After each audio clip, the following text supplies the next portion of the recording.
How to use Google Calendar. If you are a complete beginner to Google Calendar, basically it is an application that Google themselves offer that you can use for multiple reasons.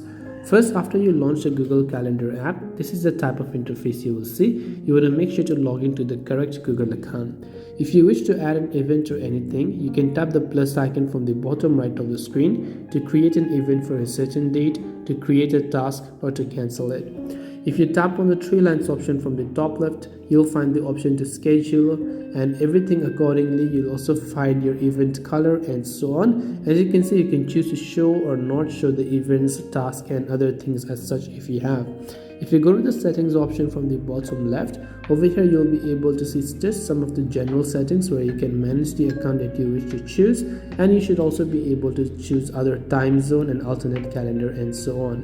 But to give you an idea, this is a simple way and a basic way on how you can use Google Calendar. I hope the video helped you. If you have got any further questions, feel free to leave them down below. Thanks for watching till the very end of this tutorial, and see you soon in our next video.